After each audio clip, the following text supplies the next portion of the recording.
Fala aí galera, tudo certo? Meu nome é Nadson e hoje nós vamos começar a nossa aula 4 do nosso curso de Python. E hoje nós vamos falar sobre listas e tuplas. Vamos lá. Primeiro, o que são listas? No nosso dia a dia nós já somos acostumados a lidar com listas, né? Seja uma lista de compra, seja uma lista de alunos, uma lista de tarefas. E basicamente aqui a gente pode entender de forma análoga, né, como algo parecido.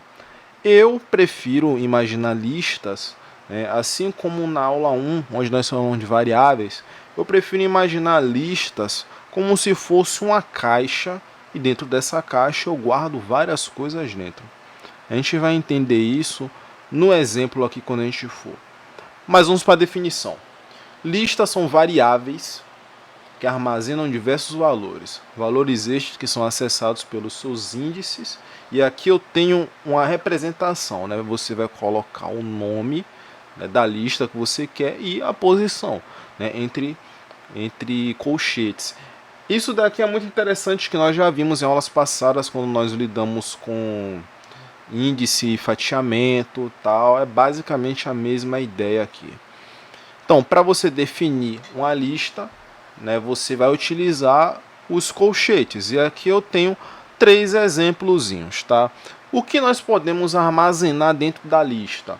Então eu trouxe aqui, você pode criar uma lista vazia e aí você vai declarar o nome. Eu coloquei aqui L, recebe uma lista aqui, né, uma lista vazia. Quando você tem 2 colchetes, isso aqui indica que é uma lista. A lista existe, ela é verdadeira, porém ela está vazia, tá? Aí se eu colocar um 0 aqui, indicando que não tem nada. Não. Se tem um 0, tem um caractere. Então ela não é uma lista vazia. Uma lista vazia não tem nada. Tá bom? Aqui eu tenho uma sequência de números, tá? De 1 até 5. Isso aqui é uma lista que guarda números. Mas você pode guardar strings, por exemplo. Você pode utilizar de N formas. Aí você vai falar, tá, mas para que eu vou querer uma lista, uma variável que armazena números, que armazena nomes? Pessoal, quando a gente trabalha com programação um pouco mais avançada, isso aqui são coisas que vão aparecer muito no dia a dia. São coisas que vocês vão lidar muito. E por que eu digo isso? No decorrer do código, enquanto o código está rodando, ele sempre vai precisar pegar algumas informações. Então, em um site, por exemplo, tá? Vou dar um exemplo aqui bem esdrúxulo. Se você está trabalhando com a sequência de notas de alunos, por exemplo, você vai precisar sempre vincular um nome a um CPF, né, e essas informações a uma nota, por exemplo. Essas informações você provavelmente vai ter dentro de um banco de dados. E para a gente trazer essas informações, a gente pode trazer em listas. Fica uma coisa muito mais simples a depender da aplicação, porque você pode indexar essas informações, né, fazer as chamadas direto na lista. Então o código traz, aloca essa informação dentro de uma variável, por exemplo, uma variável CPF, uma variável nome do aluno, uma variável nota do aluno, né, por unidade lá. Ele vai pegar essas informações no banco de dados, vai alocar dentro da lista e para fazer as operações ele vai pegar essa informação da lista que você alocou essas informações, tá? É muito mais prático que toda hora você ter que ficar pegando essas informações direto do banco de dados. Isso é uma coisa que facilita o trabalho, porque nós temos que pensar em tempo de processamento, né? Utilização de recursos da máquina. Tá? Você ter que ir lá toda vez no banco de dados pegar essas informações gasta tempo, gasta processamento, gasta espaço na memória, e você pode simplesmente alocar dentro de uma estrutura que já existe na programação, vai ficar lá alocado, né, numa variável específica, aquelas informações você pode utilizar várias vezes. Então, listas são muito úteis, são extremamente úteis. Não só listas, mas tuplas, que nós vamos estudar no final aqui do slide. Então vamos lá. Uma lista, nós temos que fazer algumas operações. Por exemplo, quando você tem uma lista de mercado, você vai ter que colocar, né, coisas novas, vai ter que retirar algumas coisas, né, e por aí vai. Como nós fazemos para adicionar itens à lista? Nós vamos utilizar o método append. O método append ele é utilizado da seguinte forma. Aqui eu trouxe uma lista qualquer, onde eu tenho uma sequência de números, de 1 até 5. Para você adicionar um valor, você vai pegar o nome da lista e vai passar o método, que é o append. E na sequência você vai colocar o número, os números que você quer passar. Aqui eu coloquei número 6. Eu pedi um len para saber qual a quantidade de caracteres tem dentro da minha lista. E ele vai me dar no output aqui, ó. Eu printei, tá? ln vai ser igual ao quê? De 1 até 6, porque ele adicionou 6 aqui com append, né? E agora, quantos itens eu tenho? Olha, eu tenho 6, né? De 1 até 6. O append eu coloquei aqui. Ele adicionará um novo elemento ao final da lista. Existem formas de você adicionar valores na posição que você quiser aqui, né? No index da lista. O append ele só vai pegar e vai colocar o último na fila. Imagina uma fila de banco. Sempre que chegar uma pessoa nova, ela vai para o início ou para o final da fila? Para o final da fila. Então o append ele basicamente faz isso. Bom, a gente adicionou itens, agora nós vamos retirar. Como é que a gente faz? A gente vai passar a instrução del, né, que vem de delete. Então, a gente tem a nossa lista aqui de 1 até 5, a mesma do exemplo anterior. A gente vai passar aqui a instrução del, a lista e a posição do item que a gente quer deletar. Qual é a posição? Posição 1. Então, o nosso print aqui, ele vai apagar o número 2, que está na posição 1, né? Lembrando, a gente sempre começa contando do 0. 0, 1. Na posição 1, nós temos o número 2. E ele retirou o número 2 aqui da nossa lista. Lembrando, ele também funciona com fatias, né? Aqui. Então, eu poderia passar 1, 2 pontos, 2. Então, ele ia apagar da posição 1 até a posição 2, né? Então, ficaria 1, 4 e 5. Ou eu poderia passar de 1 até 3, então ele ia tirar, né, o 2, o 3 e o 4, vai ficar 1 e 5 e por aí vai. Agora eu tenho um exemplo de uma coisa bem simples, mas uma coisa muito útil, que é como copiar listas. A forma de você copiar listas aqui é muito simples. Você vai pegar a lista, você vai puxar a variável, né? Você vai escrever a variável. Você quer alocar essa lista aqui, né, que é ln. Vai passar o parâmetro aqui de igual, né? Você vai alocar uma variável e você vai passar a lista que você vai copiar e vai colocar 2 pontos entre colchetes, tá? Isso é muito simples. Por mais que seja uma coisa meio óbvia, então eu vou só colocar aqui o nome da variável e o nome da lista que eu quero e acabou. Não, isso não funciona dessa forma. Se você quer copiar, você vai ter que colocar colchetes e os 2 pontos, tá? Bom, e agora, pessoal, nós vamos falar um pouco sobre tuplas. O que são tuplas? Bom, as tuplas, elas são variáveis que trabalham de forma muito similar às listas. Mas vamos focar aqui na definição. Tuplas são variáveis que armazenam diversos valores, assim como listas. A diferença está no fato de tuplas serem imutáveis, ou seja, seus valores não podem ser alterados. Porém, todas as outras operações como fatiamento e indexação podem ser feitas. E definimos as tuplas como parênteses. Bom, essa aqui é a parte mais importante que a gente tem que saber sobre tuplas, tá? As tuplas, elas vamos para nível de exemplo, né, fins didáticos, vamos dizer que tuplas elas funcionam como listas. Porém, são listas imutáveis. E o que é algo imutável? Imutável é algo que você não pode mudar. Tá? É algo que você não pode mudar. Você vai me perguntar, Nadson, para que eu quero uma lista que eu não posso mudar a informação?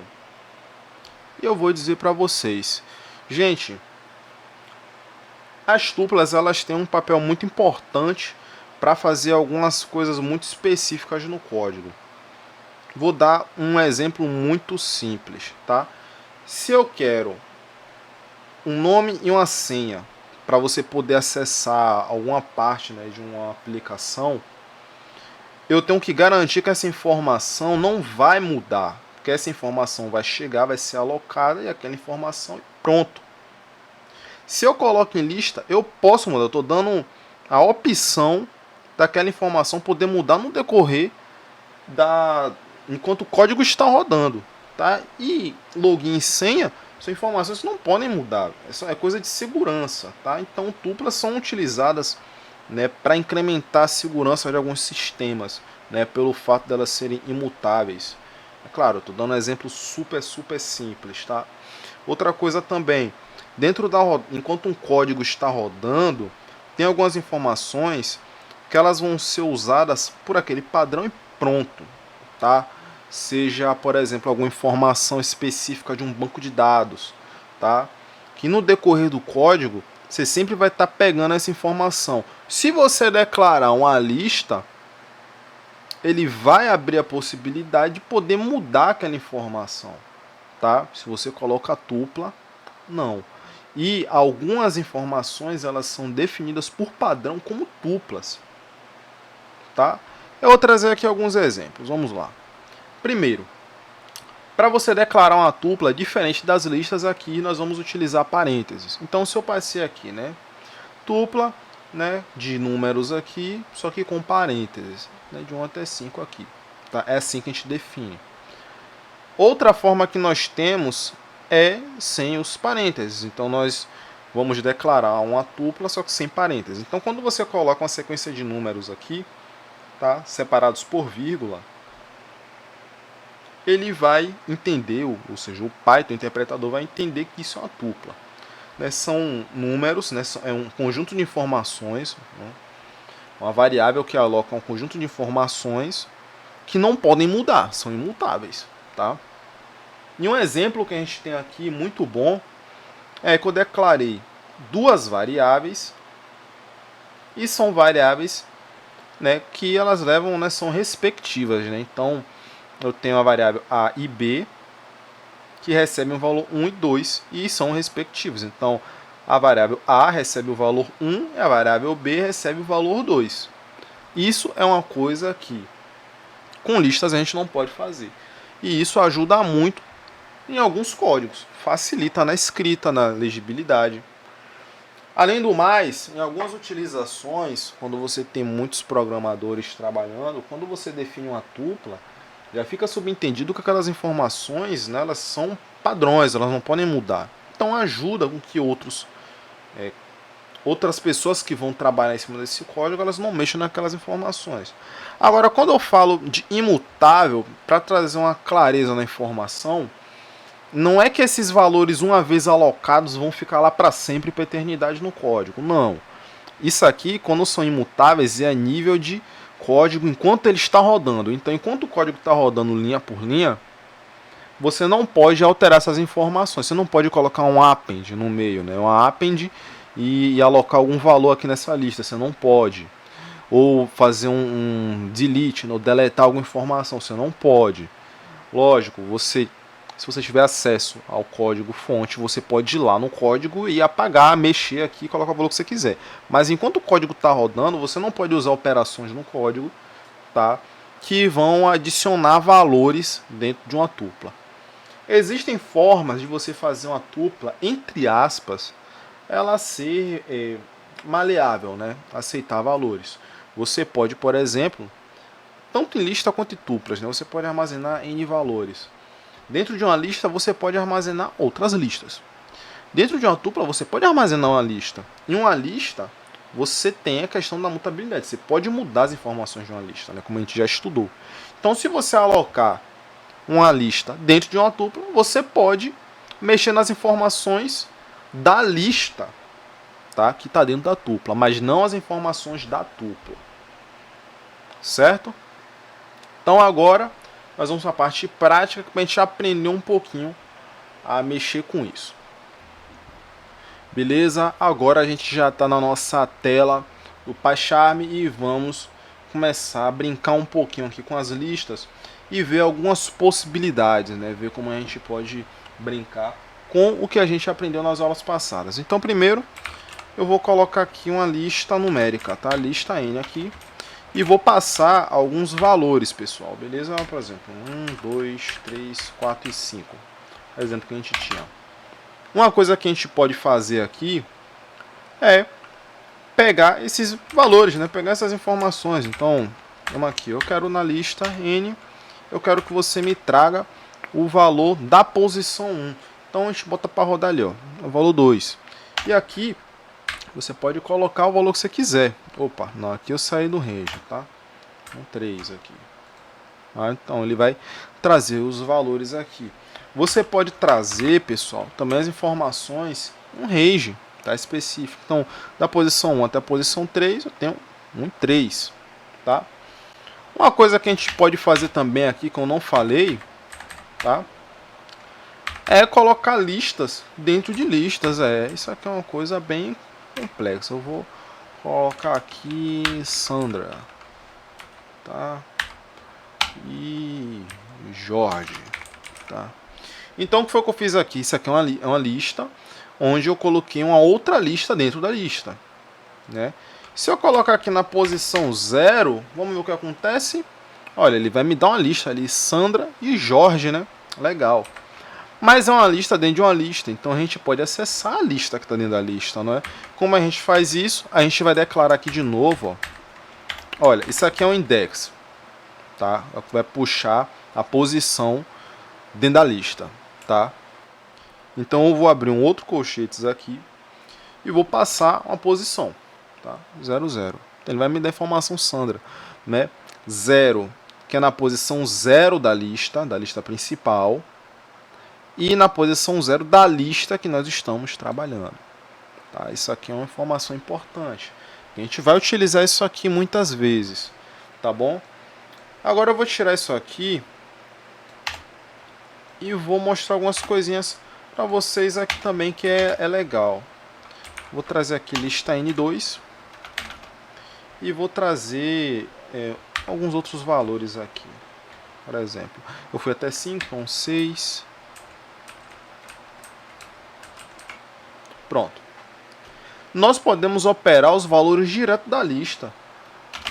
Vou colocar aqui, eu quero o item da lista N1, vou botar N1 aqui para facilitar aqui nosso código, tá? Lista N1, lista N2. Então, eu quero que você me traga o item na posição 0 da minha primeira lista. Eu quero que você some com o item da posição 0 da minha lista 2. Vamos ver? Olha só, 7, né? Porque 6 mais 1 dá 7, mas eu posso fazer isso com qualquer outro valor, né? E por aí vai. Então isso aqui já abre um outro precedente, né? Abre para novas possibilidades. Outra coisa que nós podemos fazer também, como eu já fiz ali mais ou menos, é colocar as strings. Vou colocar aqui, né? Sandra. Eu vou colocar aqui Jorge, tá? E aqui, pessoal, eu posso, por exemplo, né, no exemplo que eu dei na parte teórica, falar um pouco sobre notas. A gente já fez uma calculadora de notas, se não me engano, na aula anterior. Mas aqui vamos fazer uma coisinha diferente. Vou botar aqui Carla. Tá, então eu tenho aqui uma lista de nomes com 3 alunos e eu posso alocar aqui, né, em unidades. Então, unidade 1, unidade 2 e unidade 3, tá? 3 unidades. Então, eu posso alocar aqui uma nota para cada pessoa, né, de forma respectiva. Então, por exemplo, vai de 0 a 10, então Sandra tirou 7, Jorge tirou 8 e Carla tirou 9. Na unidade 2, foi o contrário. Sandra tirou 9, Jorge tirou 8 de novo e Carla tirou 7. Na última unidade, a prova foi mais difícil e todo mundo tirou 6. Daqui, pessoal, a gente já consegue fazer um código muito mais enxuto, né? A gente consegue fazer uma coisa bem mais simples, né? Vamos se dizer assim, né? De códigos que a gente já fez no curso. Porque eu posso simplesmente alocar essas informações para cada um dos meus alunos aqui. Eu vou mostrar para vocês aqui a lista de nomes, tá? Você vai trazer na posição 0 e você vai somar as notas, né, da unidade 1, unidade 2 e unidade 3. Então aqui, coloca 0, 0 e 0. A gente vai somar todo mundo. E vamos ver o que acontece aqui. Sandra tirou... Não, minto. Agora tá errado, né, pessoal? Esqueci de uma coisa muito importante. É uma média. Não tem como você tirar 22. Pronto. Então, Sandra, ela passou com 7,3. E aí você pode colocar esses valores aqui da forma que você achar melhor, né? Você pode colocar aqui, né, na primeira pessoa agora. Primeira pessoa não, a segunda pessoa, né, na posição 1. Que foi quem? Foi Jorge, passou com 7,3. E por aí sucessivamente, pessoal. Isso aqui são exemplos muito simples, só para a gente elucidar. Tem como a gente trabalhar com isso de uma forma um pouco mais complexa e talvez mais usual, que é quando a gente utiliza laços e repetição. A gente ainda não estudou isso. Por quê? Porque é importante nós termos essa noção de if else, listas, tuplas, porque quando a gente for para a parte de laços, vai fazer muito mais sentido e aí sim a gente vai conseguir aprender de uma forma mais complexa, uma forma mais interessante, né? Até nos exemplos. Mas a priori essas aqui são as informações principais. Agora eu vou trazer para vocês aqui um exemplo de tupla, né? Tupla, e eu vou definir aqui 1, 2, 3. Eu vou mostrar para vocês o que acontece quando você tenta adicionar um valor. Primeiro eu vou passar um print aqui. Eita, já coloquei. E eu quero que você me diga o que está dentro dessa tupla. Ele vai mostrar lá, né? 1, 2 e 3. Beleza. Agora, se eu tentar passar um append aqui, então eu vou passar um tupla, ponto. E eu vou colocar aqui 7. Olha só. Ele já diz aqui, a tupla ela não recebe o append, tá? Não tem como você utilizar o append com a tupla. Por quê? Porque é uma tupla, tá? Agora, se você fizer isso com uma lista, por exemplo, vou colocar aqui uma lista e eu vou passar uma lista vazia. Olha só o que acontece, lista append 2. E agora eu quero que ele me diga o que está nessa lista. Olha só. A nossa lista vazia foi declarada vazia, agora ela está colocando o número 2. E uma coisa importante que eu falei no início é que a gente tem que respeitar muito a questão da ordem, né, e da imutabilidade das tuplas. Já na lista não é uma coisa que se torna tão claro, mas eu vou trazer aqui um exemplozinho, tá, bem simples. Eu vou passar de novo aqui e vou passar um outro valor qualquer. Então lembrando, né, a gente começou com a lista vazia, depois a gente adicionou o número 2, ele vai printar nossa lista, vai ter o número 2. Eu vou adicionar um outro valor, eu quero que ele printe de novo. Vamos ver o que acontece aqui. Olha só. Então a gente começou com a lista vazia, ele adicionou o valor 2, então a gente não tem mais uma lista vazia, né, já tem um valor. Depois eu adiciono outro valor e peço para ele printar. Então veja só, nossa lista já tem dois valores, né? 2 e 5. Então essa é a ideia de mutabilidade que a gente fala em Python. Em um código onde você tem tupla, você não consegue adicionar vários valores no decorrer da execução do código, tá? E isso é a principal característica que define uma tupla e uma lista. Então, a aula de hoje foi bem simples, bem rápida, para explicar alguns conceitos. Isso aqui é uma coisa que a gente pode elevar a N possibilidades, mas a priori é simples assim. Eu indico que vocês testem, brinquem, façam cálculos, que é muito simples, tá? É uma informação, é uma aula extremamente simples. E eu espero que eu tenha sido objetivo, que vocês tenham gostado e até a próxima aula.